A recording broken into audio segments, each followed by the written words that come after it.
Guys, हर हर Mahadev. Welcome to the mysterious 369 tarot. कैसे हो आप सभी? उम्मीद है आप सभी बहुत अच्छे होंगे और अपनी लाइफ में आगे बढ़ रहे होंगे। सो गाइस, हम देखने वाले हैं आपके पार्टनर की करंट एनर्जीज, उनके फीलिंग इमोशंस आपके लिए क्या है। जेंडर का कोई इशू नहीं है, मेल फीमेल सभी इस रीडिंग को देख सकते हैं। और अगर आप मुझसे पर्सनल रीडिंग लेना चाहते हो, स्क्रीन पर व्हाट्सएप नंबर दिए गए हैं, आप उस पर कॉन्टैक्ट कर सकते हो। For love reading, health reading, career reading, सभी तरीके की रीडिंग्स मैं करती हूँ। सो लेट्स सी क्या आता है रीडिंग में, देख लेते हैं। यूनिवर्स प्लीज़ बताएं मेरे व्यूवर्स जिस पर्सन के बारे में सोच कर के रीडिंग देख रहे हैं, उस पर्सन की करंट एनर्जीज, फीलिंग, इमोशंस मेरे व्यूवर्स के लिए क्या है, प्लीज़ बताएं। करंट फीलिंग्स क्या है उस पर्सन की मेरे व्यूवर्स के लिए। सबसे पहले यहाँ पर 4 ऑफ स्वॉर्ड्स हैं, जेमिनी, लिब्रा, एक्वेरियस, मिथुन, तुला और कुंभ राशि। 5 of swords, Gemini, Libra, Aquarius, same sign again. 6 of pentacles, Taurus, Virgo and Capricorn, Vrishabh, Kanya और मकर राशि। द डेविल, कैप्रिकॉर्न, मकर राशि। एंड द हैंगमैन, एक्वेरियस, कुंभ राशि। देखते हैं और क्या एनर्जीज हैं।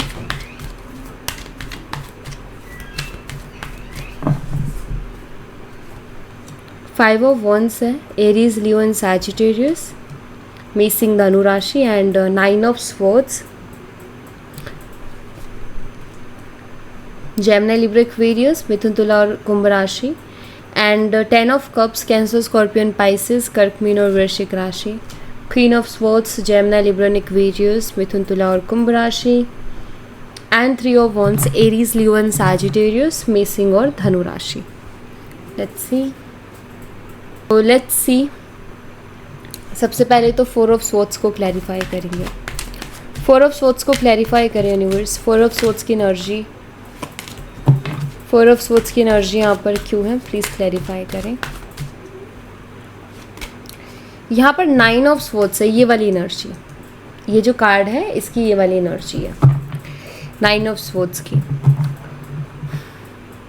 देखिए, आपके जो पार्टनर है, एक होता है ना कि इंसान चल रहा है लगातार, मतलब वो थम ही नहीं रहा, वो किसी बारे में सोच ही नहीं रहा है। देखो, यहाँ पर है रेस्ट की एनर्जी, राइट, और यहाँ पर है कुछ चीज़ों को लेकर के दुख मनाने वाली एनर्जी। अगर आप देखो तो कि जैसे ये इंसान रिग्रेट कर रहा है, ये इंसान दुख मना रहा है, और यहाँ पर है रेस्ट, जैसे कि वो सोच रहा है।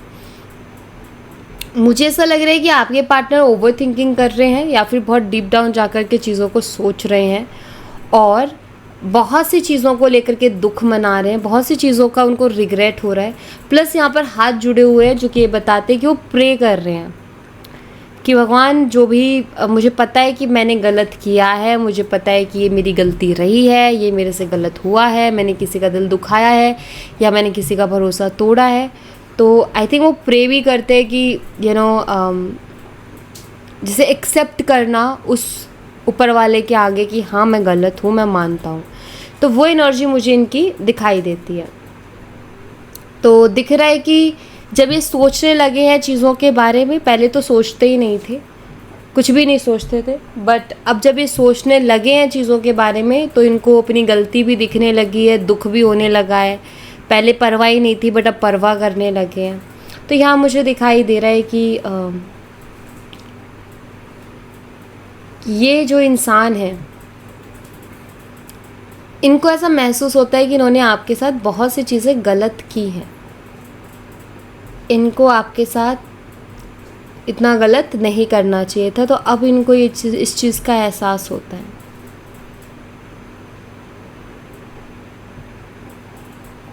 Yes, let's see. 5 of swords को क्लैरिफाई करें यूनिवर्स। 5 ऑफ स्वॉर्ड्स की एनर्जी यहाँ पर क्यों है, प्लीज़ क्लैरिफाई कीजिए। यहाँ पर द व्हील ऑफ फॉर्चून है।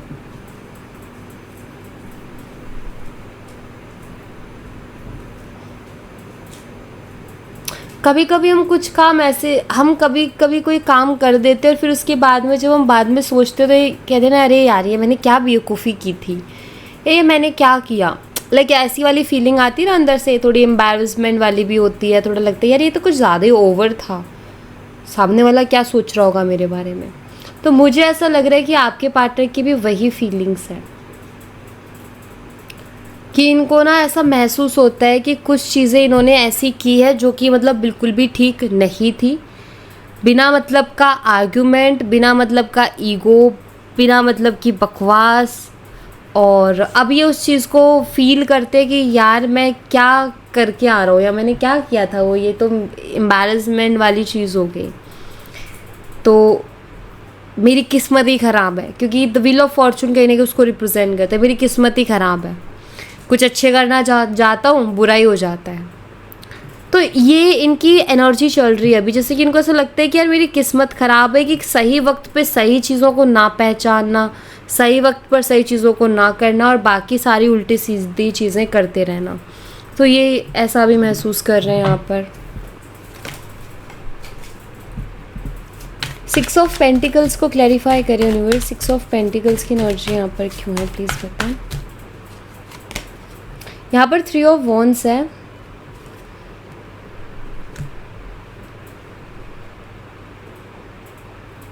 देखिए मैं यहाँ पर ऐसा देख रही हूँ कि ये जो पर्सन है वो आपकी तरफ वापस से लौट रहे हैं, आपकी तरफ वापस से लौट रहे हैं। क्यों बोल रही हूँ मैं? 6 ऑफ पेंटिकल की एनर्जी जो कि मुझे ये बताती है कि शायद ये इनको लगता था कि इनको और भी बेहतर कोई पर्सन मिल सकता है, या ये और जगह भी अपनी एनर्जी लगा रहे थे। ठीक है, जब तक आप उनके पीछे भाग रहे थे, जब तक आप उनका इंतज़ार कर रहे थे, जब तक आप उनका वेट कर रहे थे कि यार ये इंसान जो है मुझे लाइक टाइम दे, ये इंसान मुझे प्यार दे, जब तक आप इंतज़ार में थे तब तक वो कहीं और लगे पड़े थे। कहीं और लगे पड़े थे का मतलब है कि और चीज़ों में बिज़ी थे। ये तो नहीं कहूँगी कि बहुत सीरियस रिलेशनशिप, क्योंकि वो ये पर्सनल रीडिंग नहीं हो रही है, ये एक जनरल रीडिंग है, कलेक्टिव रीडिंग है। बहुत सारे लोग देखते हैं, मैं बोलूँ सब रिलेट करें अच्छा नहीं है, क्योंकि ज़रूरी तो नहीं है ना कि सबकी लाइफ में वही हो। बट जैसे कि दोस्ती यारी में या और लड़कियों के साथ फ्लर्ट करना, एंटरटेनमेंट पर्पज़ से फ़न करना, तो उसमें लगे हुए थे। ध्यान ही नहीं दे रहे थे कि कोई मेरा इंतज़ार कर रहा है या कोई मुझे याद भी कर रहा होगा। बट आई थिंक आपने अब इनका इंतज़ार करना छोड़ दिया, या इनको बार बार कॉल मैसेज है वो प्यार की भीख मांगना शायद आपने छोड़ दिया कि यार मुझे टाइम दे दो। आप भीख मांग रहे हो उनसे कि प्लीज़ टाइम, प्लीज़ टाइम। देखो, जहाँ सच में प्यार होता है वहाँ भीख मांगनी नहीं पड़ती, ना टाइम की ना प्यार की, इंसान अपने आप देता है। तो वो आपने छोड़ दिया, आपने इनको ही छोड़ दिया, इनके हाल पे छोड़ दिया कि चलो भाई तुम्हें जो करना है तुम करो, और आपने इनको परेशान करना छोड़ दिया। आप उनको परेशान नहीं करो, क्योंकि आपको ये फील हुआ कि यार मैं क्यों किसी को इतना परेशान करूं। इंसान कितना परेशान है, मैं दिन में 10 बार, अगर मन करता तो खुद ही कर लेता बात, ऑफकोर्स। और हर्ट होता है, तकलीफ़ होती है, वो अलग। तो जब से आपने इनसे मुंह फेरा है तब से ये पर्सन मुझे लग रहा है कि ये ज़्यादा सोच रहे हैं आपके बारे में, और ये वापस से आपकी लाइफ में आने के बारे में सोच रहे हैं। अब ये मुझे ऐसा दिख रहा है कि अब तक आप उनके पीछे भाग रहे थे, अब ये आपके पीछे भागेंगे, ऐसी एनर्जी दिख रही है। और ये चीज़ जो होएगी या हो रही है, ये आपकी वजह से ही हो रही है, क्योंकि तभी कहते हैं कि कोई चीज़ अगर नहीं सही बैठ रही है, गाइस, किसी को सुधारने की कोशिश मत करो। जो सुधरना चाहता है वो आपके एक बार कहने पे सुधर जाएगा, या वो ऐसे ही सुधर जाएगा बिना कहे भी। और जिसको नहीं सुधरना ना, आप उसको कितना ही कह लो वो नहीं सुधरेगा। तो किसी को सुधारने की कोशिश तो करनी ही नहीं है। वो जैसा है वैसा एक्सेप्ट कर सकते हो तो ठीक है, नहीं कर सकते हो तो भाई तुम अपने रास्ते, हम अपने रास्ते। लेकिन अगर आप किसी को बदलने बैठोगे ना, तो आपकी ज़िंदगी का बहुत कीमती समय निकल जाएगा, और वो इंसान तो कभी नहीं बदलेगा, बल्कि आप अपनी ज़िंदगी का सबसे मेन और कीमती समय उस पर्सन के ऊपर बर्बाद कर दोगे, और बाद में सर पकड़ के कहोगे कि इस इंसान को कितना ही समझा लिया, कितना ही सुधारने की, सही चीज़ करने की कोशिश कर ली, लेकिन इसको पल्ले नहीं पड़ा। तो किसी को सुधारने के पीछे भागो ही मत, ठीक है। एंड आई थिंक वो चीज़ आपने जब से छोड़ी है, जब से आपने उनसे वो टाइम मांगना, प्यार मांगना बंद किया है, तब से आई थिंक इंसान को समझ में भी आने लगा है। तो कभी कभी छोड़ देना चाहिए इंसान को उसके हाल पे, तब उसको समझ में आती है थोड़ी चीज़ें। अगर आई समझ में तो वो लक्की है, नहीं आई तो वो अनलक्की है। आपकी गलती नहीं है, आपकी आपको तो दुख तब मनाना चाहिए जब वो इंसान आपको प्यार कर रहा हो बहुत ज़्यादा और आपने उनसे बात ना की हो, तब आपको दुख मनाना चाहिए। लेकिन आपने तो उनको बहुत प्यार किया ना, और उसके बाद वो वैल्यू नहीं कर रहा, तो उसकी किस्मत ख़राब है, आपकी थोड़ी ना ख़राब है। तो आप अपने ऊपर मत लो उन चीज़ों को। द डेविल एनर्जी को क्लैरिफाई करें यूनिवर्स। डेविल एनर्जी यहाँ पर क्यों है प्लीज़ बताएं। डेविल को यहाँ पर क्वीन ऑफ स्वॉर्ड्स क्लैरिफाई कर रहे हैं। आपके पार्टनर को ऐसा लगता है कि अब आप उनके कंट्रोल से बाहर हो, ये वो फील करते हैं। अब आप उनके कंट्रोल में नहीं हो और आप अब उनके कंट्रोल से बाहर हो, उनको ऐसा महसूस होता है। पहले जब तक आप उनको चेज़ कर रहे थे ना, आई थिंक उनको ऐसा लगता था कि आप कहाँ जाओगे, आप तो प्यार में पड़ गए हो, आप तो प्यार में पागल हो गए हो, अब आप इनके पीछे पीछे भागते रहोगे। लेकिन अब आप खामोश हो, आप शांत हो, आप अपने ऊपर काम कर रहे हो, तो इनको ऐसा महसूस हो रहा है कि अब आप उनकी पहुंच से बाहर हो, आप उनके कंट्रोल में नहीं हो, और अब इनको डर भी लगता है आपको फेस करने से, क्योंकि उनको पता है कि यार अब वो मुझे सुना भी सकती है। पहले तो मेरे प्यार में, अटैचमेंट में और उसमें बंधी हुई थी कि अगर मैं उसके साथ जैसा भी व्यवहार करूँ, मैं उसके साथ कैसे भी रहूँ, मैं उसको कितना ही हर्ट कर दूँ, लेकिन वो बंधी रहेगी, क्योंकि वो अटैचमेंट बांधे रखते हैं इंसान को। कई बार ऐसा होता है कि हम किसी ऐसे रिश्ते में फंसे होते हैं जहाँ हम बहुत परेशान रहते हैं, लेकिन वो एक अटैचमेंट ऐसी होती है ना, निकलने नहीं देती, है ना। तो ऐसा ही आपके साथ भी था, और उनको एक वो मिला हुआ था कि ये कहाँ जाएगी, तो मेरे प्यार में पागल है। बट अब उनको ऐसा फील होता है कि अब आपको परवाह नहीं है, और अब आप उनको जो है स्ट्रिक्टली डील करोगे। उनको ऐसा फील होता है कि अब आप उनको बहुत सुनाओगे। अब आप उस एनर्जी में नहीं रहे हो, अब आप उनके कंट्रोल में नहीं रहे हो, तो इस चीज़ को फील करते हैं कि भाई आप नहीं हो उनके कंट्रोल में। और मैं एक चीज़ बता दूँ, आप मेल हो चाहे फीमेल हो, आप अगर किसी से बहुत प्यार करते भी हो ना तो ठीक है, लेकिन आपकी लाइफ में ना और चीज़ें प्रायोरिटी होनी चाहिए, या अपनी लाइफ में आपकी प्रायोरिटी सिर्फ वो पर्सन नहीं होना चाहिए। रीज़न उसके पीछे ये है कि जब भी हम किसी इंसान को बहुत ज़्यादा, क्योंकि जब हम प्रायोरिटी बनाते हैं तो हम उसके आगे पीछे घूमते हैं, उसके आगे पीछे नाचते हैं। और इंसान लोग, जो हम इंसान हैं, ह्यूमंस हैं, उनका यही है कि चीज़ें बड़ी जल्दी इरिटेट कर जाती हैं हमें। तो इसलिए ज़्यादा पीछे किसी के भागना नहीं चाहिए, क्योंकि इंसान इरिटेट हो जाता है, और फिर इरिटेशन होती है ना, तो उसके बाद फिर इमोशंस ख़त्म होते हैं। तो ऐसा नहीं है कि बिल्कुल बात नहीं करो, अच्छे से टाइम दो, टाइम स्पेंड करो, लेकिन उसके सारे दिन उसी के आगे पीछे सब काम छोड़ के बैठे हो, उसी में खोए हुए हो, तो वो आपके लिए मतलब ऐसा होगा कि सामने वाला आपको फिर ग्रांटेड लेना शुरू कर देगा, वो आपको सीरियसली नहीं लेगा, और वो एक जो अटैचमेंट है या वो जो प्यार है वो इरिटेशन में बदल जाएगी। तो ये ज़रूरी भी, अगर आप ऐसा करते हो तो इसको बंद करो, तभी आप किसी अच्छे रिलेशनशिप में जा पाओगे, या फिर कोई रिलेशनशिप लॉन्ग टर्म जा पाएगा। हैंगमैन को क्लैरिफाई कीजिए यूनिवर्स, द हैंगमैन की एनर्जी यहाँ पर क्यों है प्लीज़ बताएं। यहाँ पर हर्मिट की एनर्जी है। सेल्फ रियलाइजेशन से गुजर रहे हैं इस वक्त आपके पार्टनर, उनको सेल्फ रियलाइजेशन हो रही है और चीज़ें महसूस हो रही हैं। जो आपके बोलने से उनको महसूस नहीं हो रहा था, वो आपकी खामोशी से उनको महसूस हो रहा है। आपके बोलने से उनको फ़र्क नहीं पड़ रहा था, लेकिन आपकी खामोशी से उनको फ़र्क पड़ रहा है। और जो चीज़ें वो आपके बोलने से भी नहीं समझ रहे थे, वो आपके खामोश होने से समझ रहे। इसीलिए कहते हैं कि वो जो वर्ड्स है उनसे ज़्यादा पावर साइलेंस में होते हैं, कि आप चुप हो जाओ, शांत हो जाओ, कुछ बोलो ही मत। वो ज़्यादा पावरफुल है बजाय बोलने के, ठीक है। 5 ऑफ वंस को क्लैरिफाई कीजिए यूनिवर्स, 5 ऑफ वंस की एनर्जी यहाँ पर क्यों है प्लीज़ बताएं। यहाँ पर 7 ऑफ कप्स है, ये इनके अंदरूनी लड़ाई को बताते हैं। 5 ऑफ वंस लड़ाई झगड़ा है, लेकिन 7 ऑफ कप्स के साथ ये एनर्जी बताती है जो हमारे इंसान के विचारों में जो द्वंद्व चलता है, मन में जो द्वंद्व चलता है, उसको बताते हैं। विचारों में द्वंद्व क्या होता है कि इंसान बहुत कंफ्यूज हो जाए, कि वो कुछ करना तो चाहता है बट उसको कैसे करे, क्या करे, कब करे, उसमें बहुत ज़्यादा वो कंफ्यूज है। तो ये उस द्वंद्व को बताता है कि आपके जो पार्टनर है उनके मन में वो द्वंद्व चल रहा है कि यार मतलब बहुत कन्फ्यूज़न उनके दिमाग में चल रही है, वो बहुत सोच रहे हैं, वो बहुत ओवर थिंकिंग कर रहे हैं, लेकिन उनको कोई क्लियर रास्ता नहीं मिल रहा, कोई क्लियरिटी नहीं मिल रही कि यार मैं इतना सोच रहा हूँ, ये सारी चीज़ें हो रही है, तो क्या करूँ, क्या करना चाहिए मुझे। सो एक कन्फ्यूज़न, बहुत सारे विचार मन में हैं और कोई एक फैसले पर नहीं पहुंच पा रहे हैं, तो ऐसी एनर्जी मुझे इनकी दिख रही है यहाँ पर। 9 ऑफ सोर्ट्स को क्लैरिफाई करें यूनिवर्स, 9 ऑफ सोर्ट्स की एनर्जी यहाँ पर क्यों है। डे ड्रीमिंग बहुत कर रहे हैं। 7 ऑफ कप्स बताता है कि बहुत अलग अलग तरीके के विचार उनके मन में आ रहे हैं, कुछ नेगेटिव है तो कुछ पॉजिटिव है, कुछ मिक्स एनर्जी है, दिमाग कोई एक डिसीज़न नहीं ले पा रहा है। और कई बार हमारे साथ होता है ऐसा, हम फंसते हैं, हम सभी फंसते हैं इस सिचुएशन में। लाइफ में हर इंसान इस सिचुएशन से गुजरा हुआ होता है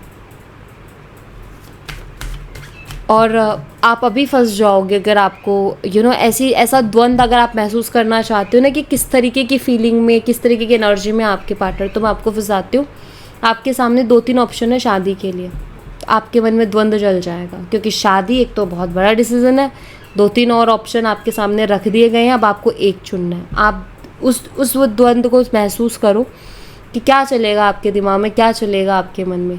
तो वही है जो अंदरूनी द्वंद्व होता है, विचारों में टकराव होता है, जो अंदर ही अंदर हम अपने विचारों से फाइट कर रहे होते हैं। अरे यार ये इसमें ये क्वालिटी अच्छी है पर ये भी बुरी है, यार ये वाला इंसान उससे ज़्यादा बेटर है बट यार वो उस चीज़ में ज़्यादा बेहतर है, ये होता है द्वंद्व। 9 ऑफ सोर्ट्स को क्लैरिफाई कीजिए यूनिवर्स, 9 ऑफ सोर्ट्स की एनर्जी यहाँ पर क्यों है प्लीज़ बताएं। यहाँ पर क्वीन ऑफ कॉइन्स की एनर्जी है, ये बहुत मिस कर रहे हैं आपको, आपका केयर, आपकी लव, आपका मदरली नेचर। आई फील जैसे एक मदर अपने बच्चे को केयर करती है, बिल्कुल वैसे ही आप अपने बारे में, जैसे एक मदर अपने बारे में नहीं सोचती बट अपने बच्चे के बारे में सोचते हैं और वो चाहती है कि उसको कोई परेशानी ना हो। आई थिंक आपने बिल्कुल वैसे ही इनके बारे में सोचा है कि इनको कभी कोई परेशानी ना हो। तो ऑफकोर्स ऐसे इंसान को हर कोई याद करेगा यार, क्यों नहीं याद करेगा। ये बात बताओ, आपको किसी ने बहुत प्यार दिया और उसने खुद से ज़्यादा आपके बारे में सोचा, तो आपको ज़िंदगी के किसी ना किसी मोड़ पर वो इंसान याद आएगा और 100% याद आएगा, 100%। इसलिए कहते हैं सबका अच्छा बिहेव रखो। आज उसको कदर नहीं हो रही लेकिन कल वो इंसान आपको याद रखेगा। बहुत ही ज़्यादा कोई, सॉरी टू से बट बहुत ज़्यादा कोई नीच किस्म का इंसान होगा ना, वो ही, उसको ही फ़र्क नहीं पड़ेगा, अदरवाइज़ ज़्यादातर ऐसे लोग नहीं है, फ़र्क पड़ता है। बुरे से बुरा इंसान जो होता है ना, उसको भी याद आता है वो इंसान जिसने उसको रिस्पेक्ट दी हो, जिसने उसको प्यार दिया हो। एंड ये भी कहीं ना कहीं आपको याद करते हैं, रोते भी हैं, परेशान भी होते हैं, नींदें भी उड़ती हैं इनकी, बेचैनी आती है इनको, आपके बारे में सोचते हो तो इनको बेचैनी आती है क्योंकि अब आप उनके साथ नहीं हो। 10 ऑफ कप्स को क्लैरिफाई कीजिए यूनिवर्स, 10 ऑफ कप्स की एनर्जी यहाँ पर क्यों है प्लीज़ बताएं। यहाँ पर पेज ऑफ कप्स है,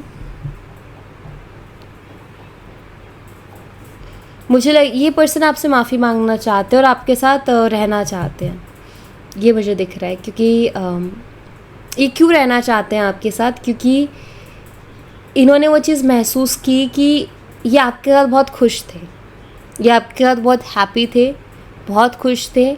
इनकी लाइफ में सब कुछ था जब आप थे, इनकी लाइफ में एक रौनक थी, इनकी लाइफ में इनकी लाइफ में खुशियाँ थी, इमोशनल फुलफिलमेंट थी। ज़िंदगी को जीने के लिए मतलब ज़िंदगी को कैसे जीना है वो तरीका था, सपने थे कि क्या करना है आगे, तो सारी चीज़ें थी कि हाँ, एक इंसान के पास जब एक एम होता है या इंसान जब सोचता है कि यार ये मुझे लाइफ में करना है, ऐसे करना है, जब एक सोच होती है तो ज़िंदगी खूबसूरत लगने लगती है और इंसान का होता है कि यार अगर ये इंसान का साथ मिल जाए तो मैं बहुत कुछ कर सकता हूँ। तो यहाँ पर मुझे वही दिखाई देता है, इस वजह से ये पर्सन जो है आपके साथ रहना चाहते हैं, आपके साथ फ्यूचर इमेजिन कर रहे हैं, फ्यूचर के सपने देख रहे हैं कि अगर आप साथ होगे तो मैं ऐसे करूँगा या मैं ऐसे करूँगी, हम ऐसे लाइफ को जिएंगे। तो ये सारी चीज़ें सोची जा रही हैं उनकी तरफ से, बोले ना बोले, सामने आए ना आए, लेकिन ये सब सोचा ज़रूर जा रहा है। ठीक है, क्वीन ऑफ स्वॉर्ड्स को क्लैरिफाई करें यूनिवर्स, क्वीन ऑफ स्वॉर्ड्स यहाँ पर क्यों है प्लीज़ बताएं। यहाँ पर टू ऑफ स्वॉर्ड्स है।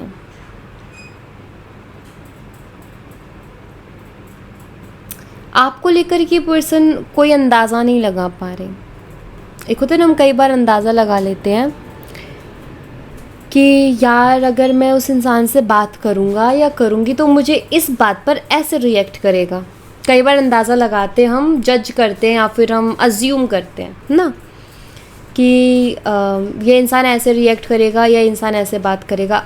इस वक्त उनकी कंडीशन ये है कि वो आपको अज्यूम नहीं कर पा रहे हैं, वो जान नहीं पा रहे कि आप उनको कैसे ट्रीट करोगे। ठीक है, तो उनको समझ में नहीं आ रहा है कि अभी आपके दिल में प्यार है या नहीं है। अगेन वो जगलिंग कर रहे हैं, अगेन वो डिसाइड नहीं कर पा रहे कि यार वो प्यार करती होगी मेरे से अभी भी या नहीं करती होगी। वो इतनी खामोश हो गई है, पहले तो मुझे इतना चेज़ करती थी, इतना चेज़ करता था, अब वो बिल्कुल ही कोई इंटरेस्ट नहीं ले रही है, तो शायद प्यार ख़त्म हो गया है। फिर अगले पल थॉट आता है क्या पता हो अभी भी प्यार, वो मुझे लाइक नाराज़ हो मुझसे या गुस्सा हो मुझसे, इस वजह से ऐसे हो रही। तो ये फिर अगेन वो द्वंद्व चलता है, अलग अलग विचार जो मन में आते हैं वो द्वंद्व होता है। तो मुझे वही अगेन इनका दिख रहा है यहाँ पर। थ्री ऑफ वॉन्ड्स को क्लैरिफाई करें यूनिवर्स, थ्री ऑफ वॉन्ड्स की एनर्जी यहाँ पर क्यों है प्लीज़ बताएं। थ्री ऑफ वॉन्ड्स को यहाँ पर फाइव ऑफ पेंटिकल्स क्लैरिफाई कर रहा है। दुखी तो है ये, थ्री ऑफ वॉन्ड्स भी है यहाँ पर। तो मुझे लग रहा है कि अपने फ्यूचर को सोच सोच के दुखी हो रहे हैं। इनको ऐसा लग रहा है कि मतलब कई बार हम इंसान को ऐसा फील होता है ना कि यार अब मेरी ज़िंदगी ना डिस्टर्ब होने वाली है। समटाइम्स ऐसे नेगेटिव विचार आते हैं, यार मेरी ज़िंदगी अब डिस्टर्ब होने वाली है, आगे सब ख़राब होने वाला है मेरी लाइफ में, अगर ऐसे ही चलता रहा तो सब ख़राब हो जाएगा, पता नहीं क्या होगा मेरी लाइफ का। मुझे तो मेरी ज़िंदगी गड्ढे में जाते हुए दिख रही है, मेरी ज़िंदगी ख़राब होते हुए दिख रही है। तो कहीं ना कहीं ये पर्सन ऐसा ही महसूस कर रहे हैं इस वक्त। इनको अपना फ्यूचर ब्राइट नज़र नहीं आ रहा, इनको अपने फ्यूचर में ऐसा लग रहा है कि ये बर्बाद होने वाले हैं, इनको महसूस हो रहा है। तो इनको उस तरीके के नेगेटिव थॉट्स आ रहे हैं कि यार अब सब बर्बाद होने वाला है, सब ख़त्म होने वाला है इन फ्यूचर। तो इस तरीके से महसूस कर रहे हैं। ठीक है, तो भोले बाबा की तरफ से मैसेज लेंगे हम आपके लिए, एक गाइडेंस। बाबा मेरे व्यूवर्स को गाइड कीजिए प्लीज़, मेरे व्यूवर्स को क्या करना चाहिए इस वक्त प्लीज़ आप बताएं। मेरे व्यूवर्स को क्या करना चाहिए बाबा, प्लीज़ गाइड करें मेरे व्यूवर्स को। थर्ड आई चक्रा का कार्ड है, connect with the divine guidance.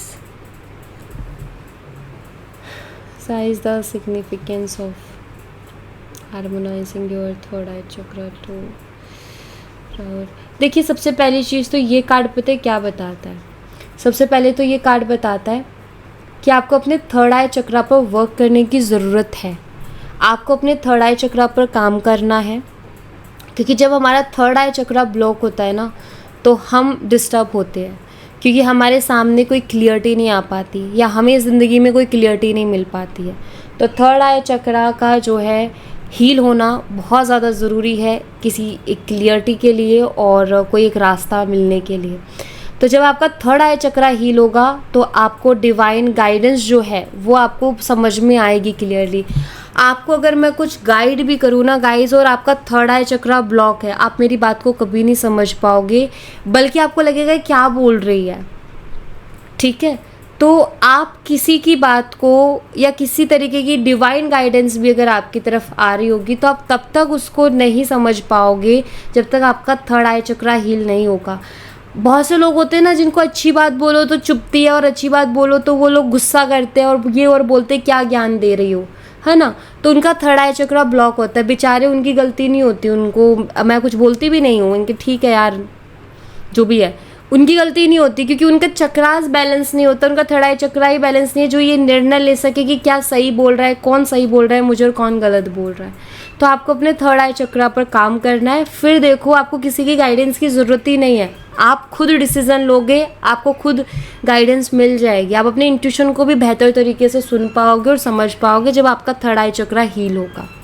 ठीक है, तो थर्ड आई चक्रा पर आप काम कीजिए।